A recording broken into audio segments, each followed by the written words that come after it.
The Ass in the Lion's Skin. An Ass found a lion's skin and dressed himself up in it. Then he went about frightening everyone he met, for they all took him to be a lion, men and beasts alike, and took to their heels when they saw him coming. Elated by the success of his trick, he loudly brayed in triumph. The Fox heard him and recognized him at once for the Ass he was, and said to him, "Oh ho, my friend, it's you, is it? I too should have been afraid if I hadn't heard your voice." The She-Goats and their Beards. Jupiter granted beards to the She-Goats at their own request, much to the disgust of the He-Goats, who considered this to be an unwarrantable invasion of their rights and dignities. So they sent a deputation to him to protest against his actions. He, however, advised them not to raise any objections. "What's in a tuft of hair?" said he. "Let them have it if they want it. They can never be a match for you in strength."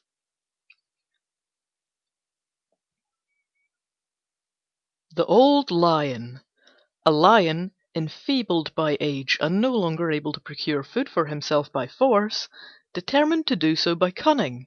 Betaking himself to a cave, he lay down inside and feigned to be sick, and whenever any of the other animals entered to inquire after his health, he sprang upon them and devoured them.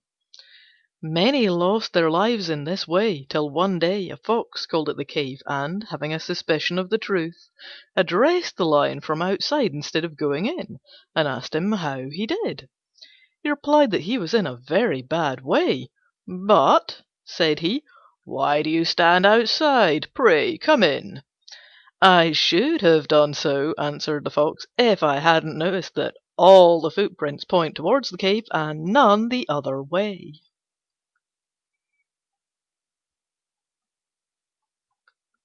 The Boy Bathing.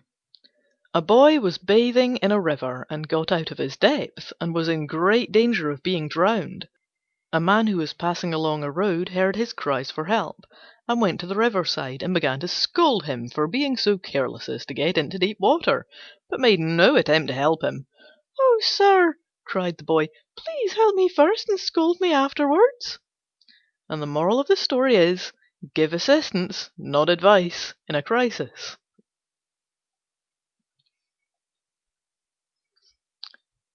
The Quack Frog. Once upon a time a frog came forth from his home in the marshes and proclaimed to all the world that he was a learned physician, skilled in drugs and able to cure all diseases. Among the crowd was a Fox, who called out, "You, a doctor? Why, how can you set up to heal others when you can't even cure your own lame legs and blotched and wrinkled skin?" The moral of the story being, "Physician, heal thyself."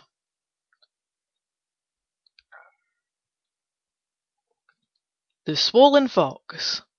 A hungry Fox found in a hollow tree a quantity of bread and meat which some shepherds had placed there against their return. Delighted with his find, he slipped in through the narrow aperture and greedily devoured it all. But when he tried to get out again, he found himself so swollen after his big meal that he could not squeeze through the hole, and fell to whining and groaning over his misfortune. Another Fox, happening to pass that way, came and asked him what the matter was, and, on learning the state of the case, said, "Well, my friend, I see nothing for it but for you to stay where you are till you shrink to your former size. You'll get out then easily enough."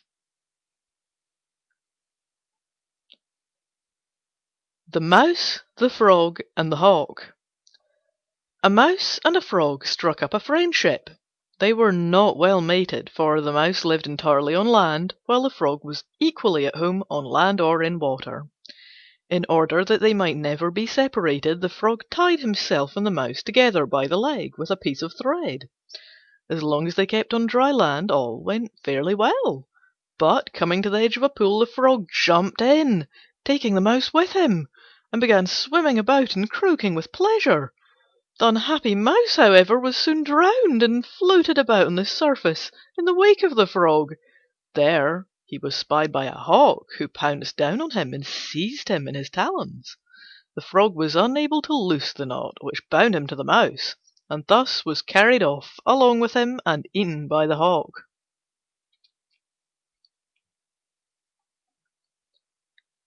The Boy and the Nettles.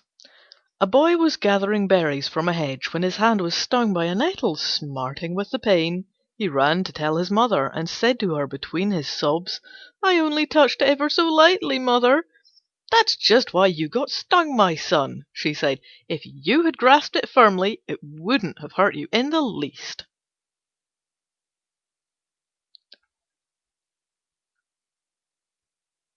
The Peasant and the Apple Tree. A peasant had an apple tree growing in his garden, which bore no fruit, but merely served to provide a shelter from the heat for the sparrows and grasshoppers which sat and chirped in its branches. Disappointed at its barrenness, he determined to cut it down, and went and fetched his axe for the purpose. But when the sparrows and the grasshoppers saw what he was about to do, they begged him to spare it, and said to him, "If you destroy the tree, we shall have to seek shelter elsewhere, and you will no longer have our merry chirping to enliven your work in the garden." He, however, refused to listen to them, and set to work with a will to cut through the trunk.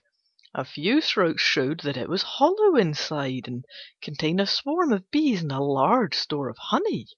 Delighted with his find, he threw down his axe, saying, "The old tree's worth keeping after all." Moral of the story is, utility is most men's test of worth.